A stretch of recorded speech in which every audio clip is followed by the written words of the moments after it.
Welcome to the Inspired by Jacqueline podcast, a refreshing place for women struggling with entrepreneurship, faith, or infertility.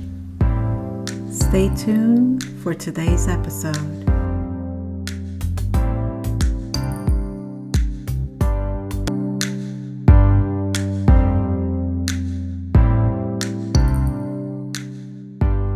Hey everyone, Jacqueline here again from Inspired by Jacqueline podcast. I'm really excited, like I always say, to invite and have this special guest today. You're going to find out so many things about her journey. And look, even though the conversation today is about entrepreneurship as a woman as well, we're going to learn more about the journey as being not just an entrepreneur, but a mother and a wife, and how all of that comes together in having a manageable life, if possible. So we'll hear from her. You'll hear a little bit from me as well in that same conversation. I might butcher her name because she loves me, but Mayuri. So she is an up-and-coming visionary in the world of business floral management software. That was a mouthful, but wait till you hear what she has going on. And just because I said up-and-coming does not mean that she is new to the industry or new to being an entrepreneur. She has over 20 years experience in the industry, and I just can't wait for her to elaborate and share some more and for us to get started on our conversation. So Mayuri, can you share a little bit more about yourself? First of all, Jacqueline, thank you so much for having me here. We go way back. So we work professionally together with florals, planning, and I've been your student. So this is very special to me. So thank you once again. Like she said, my name is Mayuri Parikh. I am an entrepreneur at heart. Always have been, mother of 3 children. They're all grown, but I can still say children, a wife. I have always owned my business. I had owned a flower shop in Eastchester. I took a break to raise kids. Then I restarted my journey doing flowers. And now I'm here with the software, like you said. So that's who I am. And I think I just love doing things and being busy, not just normal busy, but like busy, productive busy. So, yeah. And tell people how we connected. Oh gosh, it's a really funny story actually. I had my floral business since 2010, just doing events and things. And I was doing some planning because I usually got booked with florals, and I was complaining to my kids, oh, people, I don't have a tag, behind my name that I'm certified. She literally took the credit card out of my hand and just literally signed me up for longevity planning certification. She looked it up. It was like within under 3 minutes, she just did it. I'm like, okay, I'm going to the class. So I was Jackie's student at the longevity for the planning certification, and the rest is history, right? So that was, I think, 2015 in fall. Oh my God, time flies. Time does fly. So, wow. And that's how, we met. And it's been like just an amazing journey. So thank you for sharing that. So I said you were an entrepreneur, a mother, a wife. How do you manage it all? How do you find time for each one of those? And how do you kind of set boundaries, or do you set boundaries? How has that been? Oh, this is a very loaded question. So yes, how do you manage it all? I think none of us are born with it. And no matter how many webinars you listen to, how many podcasts you listen to, how many books you read, or how many times you hear somebody say that, like, oh, I manage my time this way, or, you get those cheat sheet or downloads. Mm-hmm. It has to be something to do with your own mindset. And for me personally, it became a personal story. Therefore, I had to learn. And even after that, it was truly a mindset combination of managing it all and prioritizing, because as an entrepreneur, for me, I'm very focused and I'm very driven and I'm very persistent, right? So for me, I had to reprioritize and say, okay, my business is not going to come first, especially when your family needs you. And then you start reprioritizing. That's when I learned to manage multiple things. And then in terms of setting the boundaries, oh gosh, again, it's been a practice for a while. And it really started, I want to say when my kids were, I want to say it started around 2000 when our youngest one was born. I had 3 kids. And by default, I don't know how much you guys know about Indian culture, but I know, Jackie, you do because you do Indian weddings. We have big families and there's always something going on. And somebody will always ask you to do something. And that's like, oh, can you help me set up for the party or the decoration? And you go and your 4, 5, 6 hours are gone. And then later you realize you didn't read the books to your kids. You didn't give them a bath, or you didn't take them to the park and swing them on the park, or you didn't do those things. So I had to start creating my boundaries to say no for my kids. And I didn't realize how powerful that was, and it was working, but I didn't implement that till much later in my life. And now that I'm able to do that, I think it really makes sense. And it was a click for me in terms of setting boundaries. You know that I'm going to probably mess this up, but they say that, you know, to manage your schedule, put your big things in first. Like they say, oh, put the golf balls or the tennis ball in first, and then you put the marbles, and then you put this and the sand and the water. That's what's really helped me. So the minute I say something, my calendar just says Mayuri busy, and my team knows I'm busy. I'm not doing anything. I'm not allowed to work those hours. So that has really helped me. And my no is there. So, yeah. I like how you mentioned earlier the reprioritizing. Really important. One of the things, it kind of reminds me of what I've been sharing a lot and repeating a lot recently, which is what's important today may not have been important yesterday, and it may not be important tomorrow. So in reference to your mindset, things might change. For instance, you know, whether it's something to do personal with your kids, with your husband, and maybe you need more time to take care of them or things like that, then something's got to shift, and you can't do it all. So it's reprioritizing, like you're saying, and knowing what's important at that moment. So you're not going crazy, running around without, like a chicken without a head, right? Yeah. And setting those boundaries at that time as to, okay, this is what's priority now. And now I have to work around everything else to make sure that I'm not breathing heavy and out of breath at the end of the day. Absolutely, 100%. And that's personal, but I apply the same rule when it comes to work. I'm sure everybody does. But I mean, you know, I did florals and I did planning. I had a massive warehouse, and I couldn't let go of that for a while because it was earning me multiple, bigger salary. And for me to say, I'm not going to do that, you know, I had to reprioritize and say, though the income's coming, I'm going to shut that down and reprioritize something else. That's hard. That's hard. So that's what I mean. It's just not easy. No, it's not just in one area. It's in multiple areas, how you apply it and what you want to do, you know? Yes. And it's definitely not easy. I did see your warehouse, so I saw how passionate you were about it, how detailed you had it. So I know, you know, when you have something already established and all that, and we'll talk a little bit about it later as to what made you go down that route and taking a decision and reprioritizing and changing lanes and your journey. But tell me real quick right now, how do you start your morning? Oh gosh, I do have a morning routine. I'm not hardcore on it, but it depends on how much the sun is shining. I absolutely love taking a fresh breath air, even when the snow is out. I do start my day with my, your routine, you're brushing your teeth, your medication, then it goes to the coffee. Then my cat, her name is Boxy. She just needs that. Yes, her name, it's a long story, but she just needs that time. Otherwise, I cannot start my day. And even if I sit down to meditate, she goes straight in my lap. It's like, I need attention. And then, of course, my husband goes to work, and then I get into work. And that's my me time in the morning. That's my quick routine. And I usually try to reprioritize what I need to do for the day before, so I know what I'm doing, and I'm not like chicken without the head kind of thing.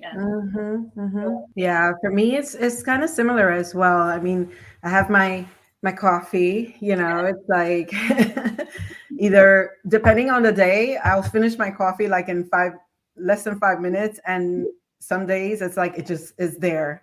It's because I'm so focused that it's like, okay, let me meditate on this. Let me just take a little extra time here. And then even if I start to work after I'm done with my routine, my coffee is like right there. And it's like, I have the same exact thing. It really depends on a day how much I'm going to drink. Like if I'm doing nothing, then nothing. But like if I'm constantly busy, just when you're trying to be productive and trying to come up with ideas, I don't need anything. I'm just like hyper focused and I could go. But if I'm not hyper focused, then I can use a couple of cups. So now, how long did you say you've been an entrepreneur? Oh gosh. And have you always been an entrepreneur, or you did something before? So I do have a degree in accounting, bachelor's from Rutgers. I worked, I want to say, about 6 months in nonprofit in the city. And my husband was doing his residency at Montefiore Hospital, which is very close to New York Botanical Garden. And to be honest, we couldn't afford anything, and the hospital had given us the free pass to New York Botanical Gardens. We had a car. I couldn't, it sounds crazy now to say this out loud. At that time, I know I'm quoting myself like talking about how old I am. At that time, the George Washington Bridge toll was $2. Oh my God. And at that time, I couldn't fathom to go across the bridge, pay the gas to go visit my parents while my husband was working somewhere between 80 to 100 plus hours. So I'm like, oh, New York Botanical Garden, it's free, let me go. And it was really an oasis in the middle of a concrete jungle because I come from suburbs. So coming into the city was really different. So anyway, New York Botanical Gardens, I saw the crash course. I quit my job, started working in a floral industry from that day. And I bought my first business in 1997. And it was just like literally a half an hour decision. It was my gut. I went to the wholesaler. I remember her name, Daisy, under number 4 train. And she says, Robert is selling his shop and he's retiring. And I'm like, oh, I'm going to buy it. I called, and literally within a few days, I bought the shop. And after that, I've always been an entrepreneur. Wow. So. You know what's funny? Because you just reminded me by saying Robert's Flowers, that I was a part of the Eastchester Tuckahoe Chamber of Commerce. Oh my and gosh. I always passed by Robert's Flowers in the listing and would always pass by that block. And is it Fisher or I forget yeah. And it's like, oh, I need to stop in there. And then I saw your name pop up somehow. And I was like, oh, okay, but I need to stop in there. It's close by. But I never did. I never got the opportunity. And small world, I meet you in class. And you're like, yeah, I used to own that. I was like, what? Oh my gosh. So it's a small world. And it's just, I'm always marveled on how there's a connection somehow on things that you see and it's in the back of your head. And it's just amazing. What you're meant to do, you can't avoid it. You can't avoid it. If you're meant to meet somebody, you meet somebody somehow. So it's awesome. And so tell me about that journey about you bought it, you became an owner, and tell me about maybe any struggles in the beginning and stages, and then how did you move on to the next part of that business? Wow, that was quite some time ago. So first decision I made, and I think that's just innate in me. When I sold the business, I told Robert that he has to help me out 1 day a week so I can take a day off. And that was just part of my bargaining, I guess, like when I was buying his business. And I said, I need you for all the holidays. And the smartest thing I think I did was I asked him to work for me from day one. Wow. And I said, come and play as many hours as you want. That time in 1997, when he said, my charge will be $20 an hour. Now a 20 feels normal. Talk about 1997. I didn't flinch because I knew the value. I knew that retaining him meant retaining customers till I learned what it was, right? And came Mother's Day, I remember, and he said, Mayuri, we get really busy. How are you going to manage? Just me? He goes, I used to do this. My daughter used to come in and Mary did this. And I was like, I'm going to figure this out. And I bought 80 orchids. And he looked at me and he goes, you bought 80 orchids. You bought a lot of plants, a lot of baskets, and planters. I said, what are you going to do? And I said, listen, I know I can't produce and I cannot hire a designer besides you. I said, I'm going to pre-sell these. And he goes, what? I said, I'm going to pre-sell because at that time we didn't have internet. We didn't have all this. And I sold orchid plants. I remember I bought them for $20 I sold them for $80 each, and that was pure profit. And I remember him telling me, Mayuri, you can sell the Brooklyn Bridge. And I'm like, well, this is I got to learn to sell what I have. I still got to, have the name, still make my profit is one of the biggest holiday. And I learned that you don't have to play business by the book. You do what works for you and you listen to your body. People say gut, but I think it's like you're truly, if you listen to yourself, it's truly your instinct tells you what to do. It's the instinct. Yep. That within you, and you have to listen to it. And I think that was my very first thing that I learned. And I'm going to back it up. Before I bought that business, this is a little personal, but now I can share the story. Before I bought that business, I had a gut feeling I was pregnant. And literally, I took the test in the lawyer's office in the bathroom before I sign. I told my husband, he goes, no, you can't be, blah, blah, blah. I come home in the evening, 4 hours later, I take the test again because my body's telling me something different. Guess what? I'm pregnant. Yeah. So I gave birth, and 7th day back, I was back to work with my son, in my metal cart. And my mom came, helped me watch my son, and I managed it. So sometimes I forget that very first business that I had in the United States, like I was able to do it. And I think it was just a subconscious, powerful lesson that I think I had. And I knew that I could do it. Somehow the universe just kind of felt it. Yeah, it just supports you, And I won't forget to mention my aunt has a pretty big business, and I was fortunate enough to kind of work in her factory and see the operations. And it just gave me that confidence that, here's a lady coming to America in 1969 when there was not an Indian spice to be found. And she decided to have one of the first Indian, food factory in the United States, right? So I'm like, if she, she's a role model, right? And it's just kind of in our blood, but it just kind of reminded me, and you just take your own journey and you go with it. Awesome. And how did it change into you having your other floral business? Oh gosh, so I had that business. It was great. I had actually vowed never, when I sold my shop, never to work holidays. And since I had vowed to myself, I couldn't break that. So when I restarted the business, when the kids were getting older, I had to do only events and weddings. And believe it or not, when I had the retail, we hardly did weddings, just because we were sufficient enough to do retail. We didn't have chance to do, and it was very different back then than it is now. So when I started the business again in 2010, and I started in my studio, I gave myself $15,000, 5 years, or I was going to go get MBA and do corporate America. So thank God, and my son, they built me the table that I drew, and I turned my basement into a floral studio. Right. Slowly, now like I have a walk-in cooler, I have a full workshop, and the whole 9 yards. But it was like an add-on, and each year my business tripled. And I knew that, I was onto something, that I could do this, and I just kind of replicated, and I started putting systems in places, but it was all manual at that time, right? So you learn as much as you can. And I remember when I started, I wasn't familiar with the internet. I was raising kids. I took a 10-year break in between. I didn't need computer. I don't need email. And at that time, it was also new, if you think about it, right? Yeah.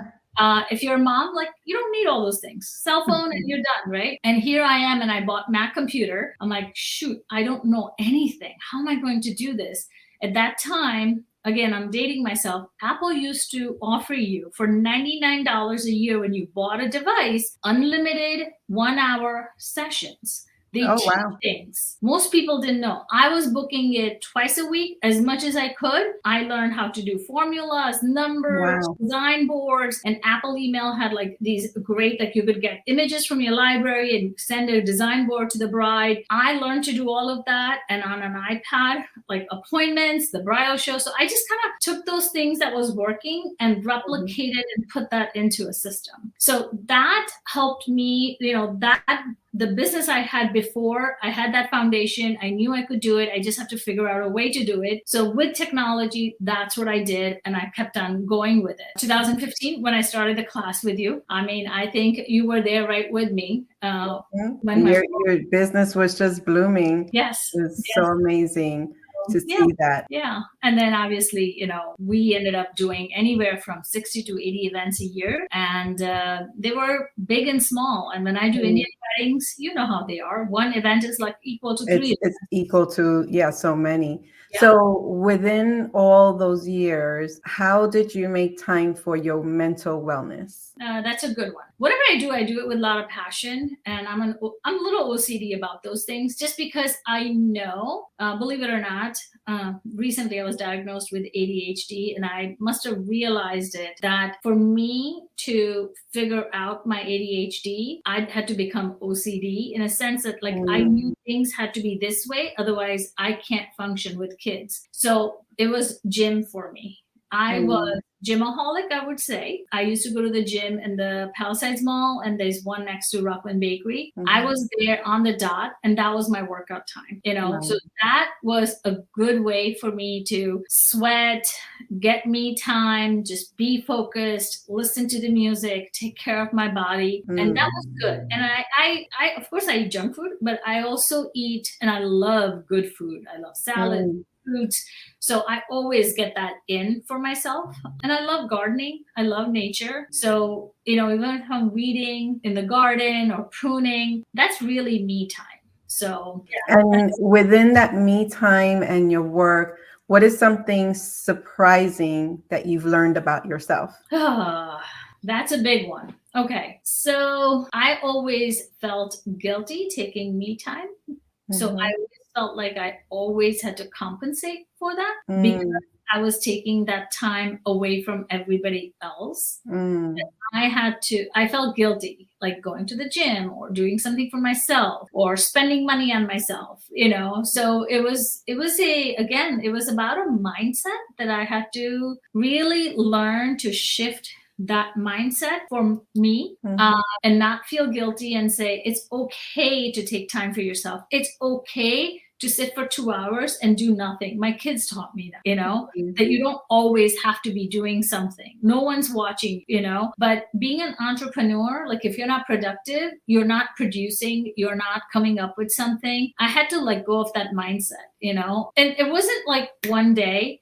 It's taken me some time from that day to here. There's always been some small lessons that has been built in. And I'm glad you shared that, because I was just going to ask you, how long did it take you? Because I know it's not a snap in a finger. So I'm glad that you shared that it is a journey. It's some time until you get acclimated to knowing how to appreciate yourself and taking that time for you and not feeling guilty about it. Right. I mean, the guilt as a person, as an entrepreneur, it comes in many forms. So even as a business owner, for example, I would have work and my family's going on vacation. And if you have a wedding, let's say that's $10,000, $20,000, you're not going to stop that and not go on vacation. Now, how do you balance that? So I learned very quickly that if I book my flight Saturday night or right away after the event that finished week before, and I go away with family, and it's okay to spend whatever extra $200-$300 on a ticket, you go with the family for 3-4 days, you come back early by yourself, but you are able to still spend that time with them, so you don't feel guilty about not working in your business. You don't feel guilty about not being with your family. And then I even took it one step further. There are a couple of vacations where I've told my family, like, okay, you guys can go skiing. I'll eat breakfast with you. I'll have lunch with you. We'll have dinner together. But in between those hours, I have to work.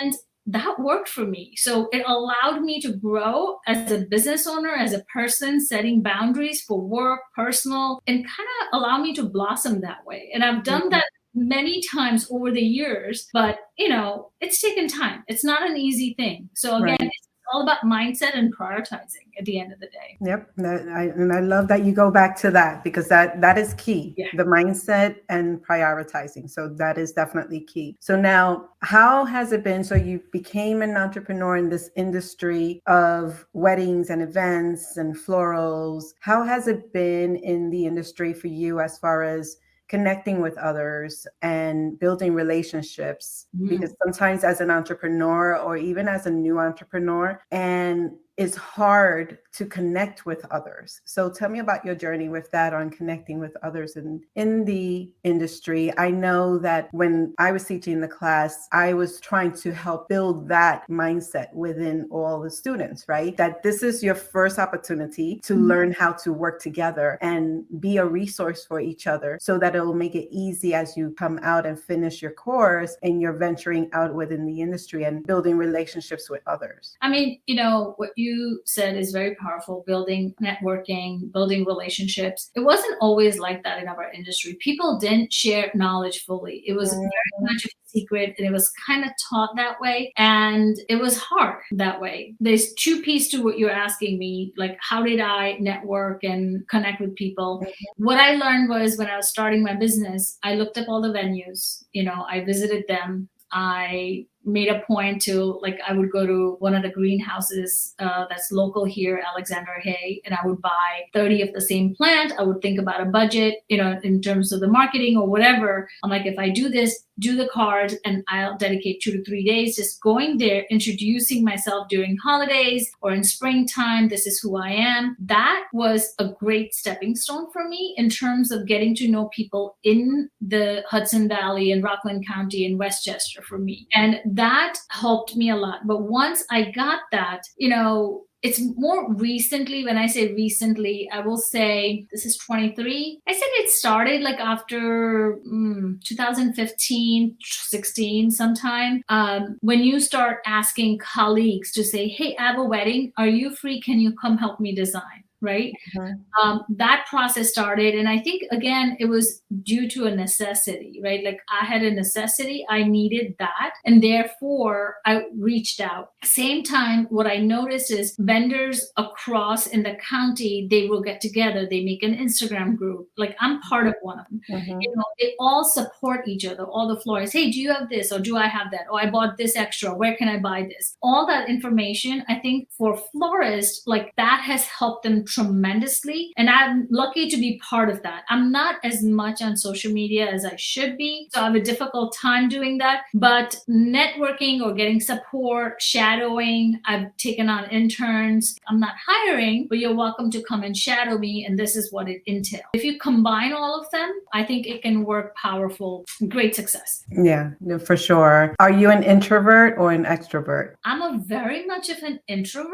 People will think they know me, but not necessarily they'll know me. I'm a very private person, but I think this business has trained me to put on the extrovert hat, and if I spend a lot of time with somebody, I need me time so much. I just recently went on a vacation. It was not a vacation. It was my nephew's wedding. I was surrounded, breakfast, lunch, dinner with my family. I had to have that mindset that I have not been with my 5 cousins since I left India. And I'm like, this is my opportunity to be at a destination. I was going to make the most of it, but that required energy from me. And when I came back, I had to have like one day, don't talk to me, don't text me, don't, any of that. So it depends. And I'm glad you shared that. Thank you for sharing that, because it's key. It's energy. Yes. And it's hard for people to understand. What do you mean you can't talk for 5 minutes? But it's just that time, because if you're doing something or you're placing that energy elsewhere and you haven't given yourself time to think, relax, breathe, then you need to refocus and you need that time. And it's so needed a lot. I'm very intentional with it now because I have to think more about taking care of me and managing that energy so that I can be productive, so that I can help and do what I need to do for everything else that I'm doing. Yeah. And for me, I would say, when I say me time, I'm not just sitting there. It could be I'm doing laundry, I'm reorganizing the drawer, I'm, cutting plants like yellow leaves, whatever it is. Like those are the things. I just need to do something. It's like self-therapy. Yeah, that's exactly. And I just need, and I'm the type of person, I always need to do things with my hands, which is a good thing, I think. So yeah, amazing. And so you mentioned kind of like a vacation. I know this about you, but I want you to share with everyone, when you and your family go on vacation, tell me what types of vacations you enjoy taking and why. My favorite vacations are national parks, and I love them because I am so immersed in nature and I love observing. Like, I know it sounds crazy, but every leaf, every pine cone that's on the ground, the different types of stones, because I'm in the moment and that just kind of decompresses me. Appreciating even a different colored chipmunk, one from one state to the other, or whatever it is, right? And I love the fact my cell phones don't work because I can't be on my phone. I cannot check email. I cannot get text messages. I can only go back to the hotel and I can do that, which kind of forces me to say, okay, I'm really here in the moment and there is no guilt, there is no pressure because there is no internet, right? And that kind of actually, that was one of the things that did help me train to let go of my phone and not listen to the message or put it on the do not disturb. It's become a journey, So love that. When you tell me the stories, I'm like, oh, that is so amazing. And my husband and I, we went on a cruise one time, and we actually, the different countries and islands that we went to, for instance, Guatemala, Belize, and Mexico, we chose on land trips for pyramids. Yeah. And I was like, okay, why did we select this? I was excited, but I was like, okay, why? And when I'm in front of a pyramid and they're like, okay, time to go up, I'm like, what? Oh my gosh, I can't do this. And Daryl was like, just hold my hand. I got you. And I was shaking and sweating all throughout. I was okay. I was like, okay, if I don't look back, I'm good. I'm holding onto his hand. I'm going to follow him. When I got up there to the top, it was breath. And I was like, oh my gosh, I wish I could not be afraid of doing this. And I did it. I did go to the other two pyramids, but I didn't reach all the way to the top. But it's just an amazing opportunity to just be nature. It truly, whether you climb Chichen Itza or you do 18,000 elevation hike or whatever it is, right? It's challenging yourself. It's not really about getting to the top. It's really about what it takes you to get there. Like each step, like I said, like noticing every little thing. And I learned that. I would not have normally learned that. When I was 40, I wanted to go on a solo trip to Machu Picchu. It was on my bucket list. So I told my husband, and my family couldn't understand why I wanted to travel alone. So they all kind of said, no, your husband's got to go with you. I'm like, fine, let's go, two of us together. Kids are not coming. Then the kids wanted to come. So there's 5 of us now. My youngest is 8.5, and we're going to do a 28-mile trek that you do tent and it's really at high elevation, and it's hard. It's difficult trek because it's high elevation and it's a lot of hiking with a lot of stones. My oldest pulled a muscle. She every time, and it's difficult to breathe up there. So every time you breathe, if you pull a muscle around your lungs area, it's very painful. And I was so upset initially. So upset. I'm not with the rest of the group. I can't interact with them. My husband and the other two were up ahead. And I'm like, why am I here? Like, why? Like, this was supposed to be me, right? Like, it was supposed to be all about me. Then I realized while she was taking a break, I just looked around and oh my God, that was the most beautiful gift I got, right? I would have never looked at those valleys filled with flowers. Wow. Views and vista, because I would have been just hiking. Looking up. I would have missed it. So the beautiful thing is, it's not about me getting to the top. It's what I saw, what I did each step of the way, and just appreciating, So that was the beautiful part. So, the fact that you made it halfway, and that, it's, you learn something. Well, I was proud of myself. I was proud of myself. I was like, okay, I did one fully, and then the second one halfway, and then the other one, I was like, yeah, go ahead. Go. I'll wait for you right here. I'll take a picture of you.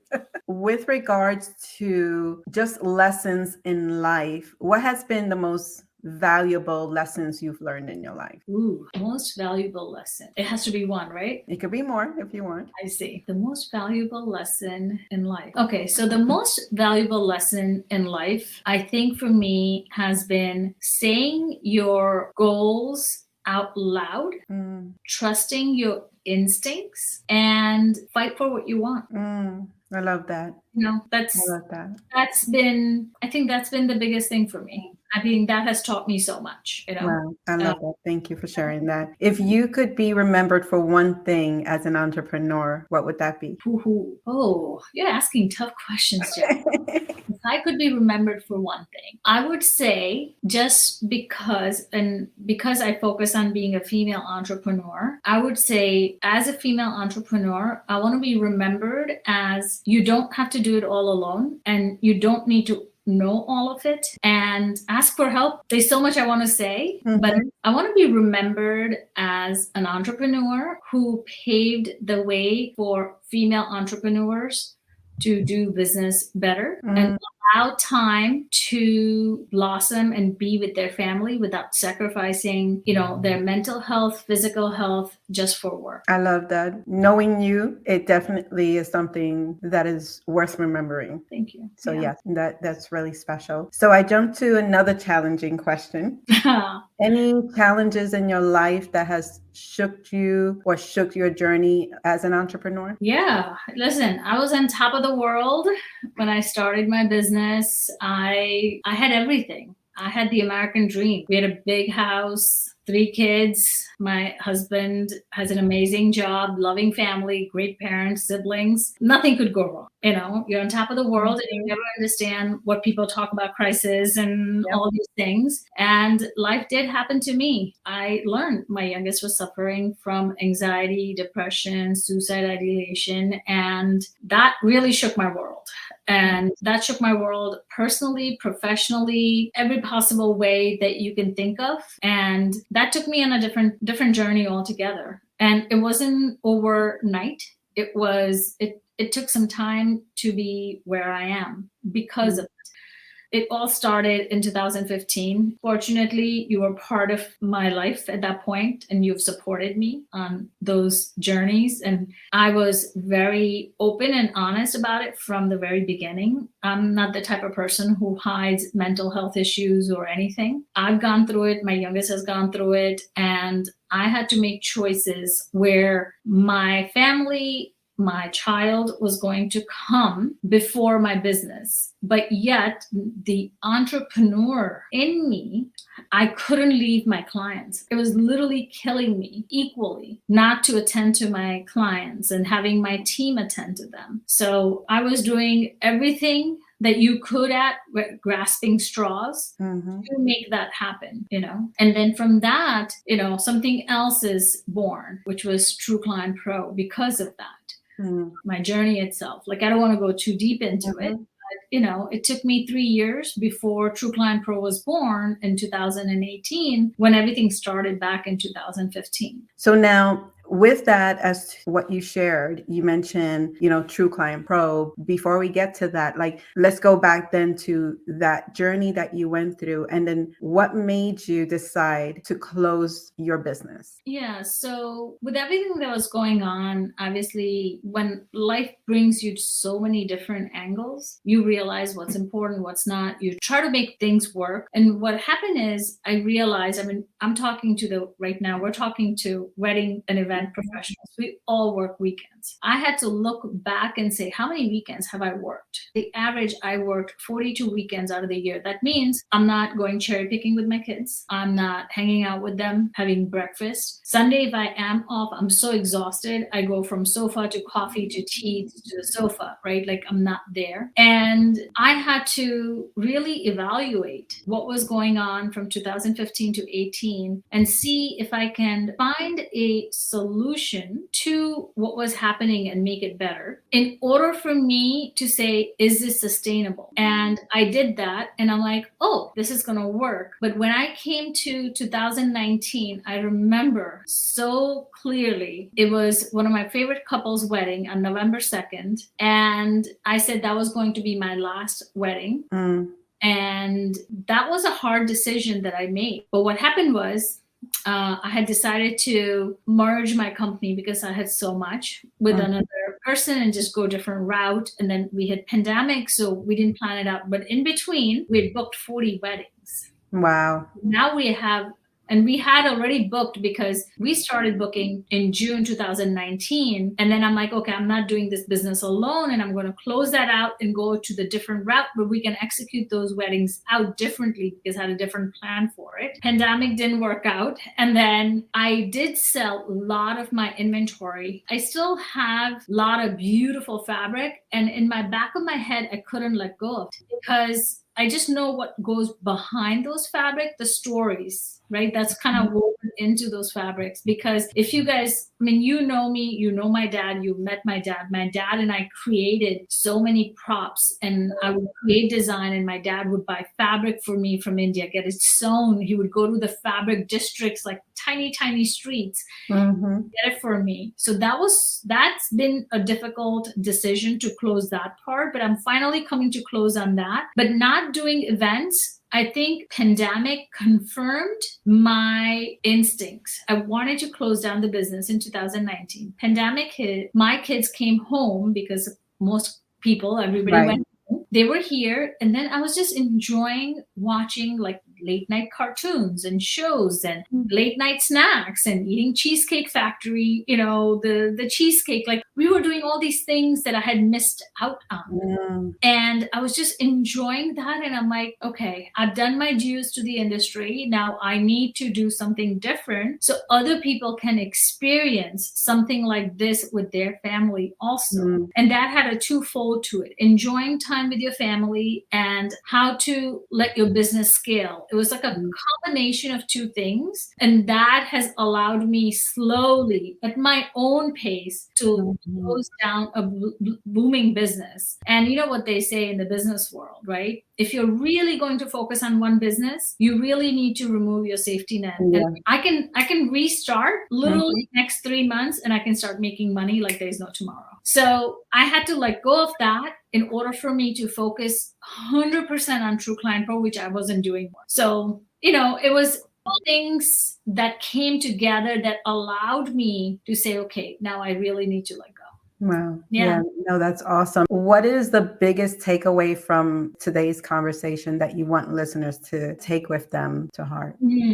Well, because you shared so much. Yes. But, so if you have top 3 things. Yeah. So I will say, as a female entrepreneur, you don't need to sacrifice your family time, your me time, your mental health, going to the gym, eating well, because I know many of us don't eat well. And my team used to make fun of me because I would have apples and bananas and those things like packed in a cooler. You don't have to sacrifice those things in order for you to be a successful business owner. You can do it all. You just need to create that mindset for you, and I think that will be the biggest thing. And don't fall into the trap of, if they're doing it, I need to copy it. Just do it your way. We're as unique as fingerprints, right? Each finger is so different. So yes, there are things that you have to do to promote your business, marketing and such, but there's still, you can infuse you in it and your own essence in it. So do that, is what I'm going to say. Yeah. And I call that, like I shared in my book, the unique quality identifier, the UQI, which is, like you said, it pairs perfectly with, everyone has a different fingerprint, and it's your unique quality identifier.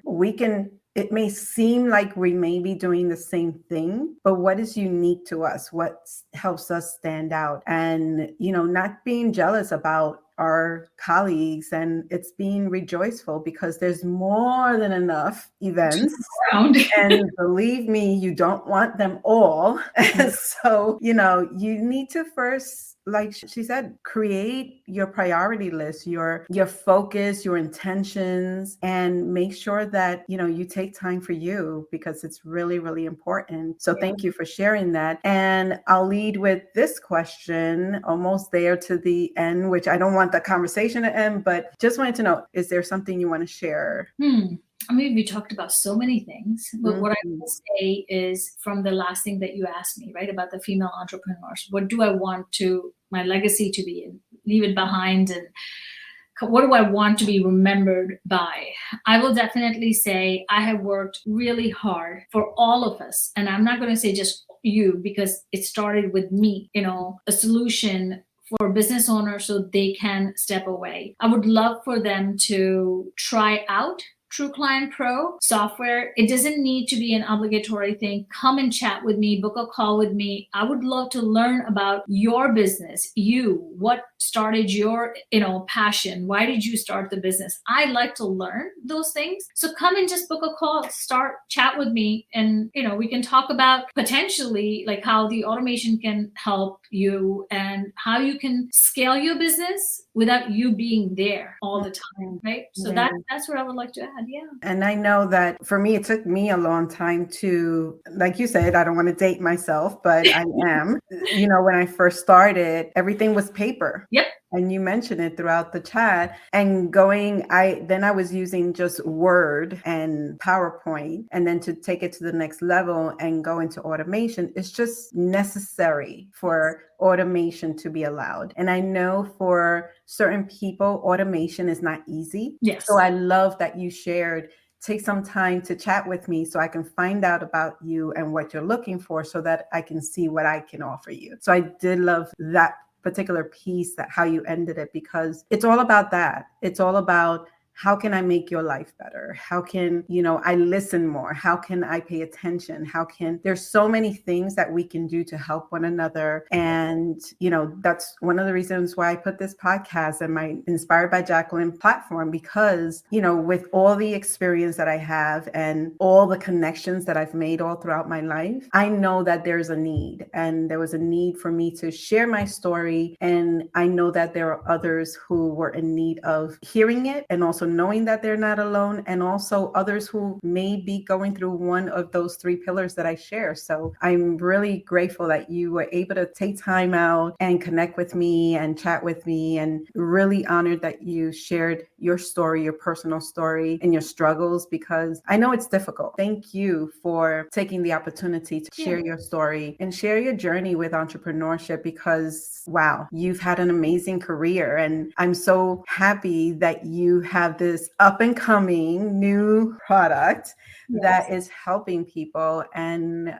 hopefully that it will help more people for the future to come and leave that legacy, because you're coming from the background of knowing what it takes and the need for it. So I'm really happy that you share that. So how can people connect with you? Oh, they can reach out to me via 2 ways. They can go to my website, which is www.trueclientpro.com, or they can email me at hello@trueclientpro.com. They can also find me with the same handle on Instagram. So absolutely just reach out to me, even shoot me an email, say hello. And all that information will also be in the show notes. So thank you so much, Mayuri. And I hope to see you soon, to give you a big hug. I know we've been missing each other, but thank you so much for being here today. Thank you again to Mayuri for joining me. And I'm very grateful that she shared vulnerable moments within her journey as an entrepreneur, and some insightful moments that will hopefully assist you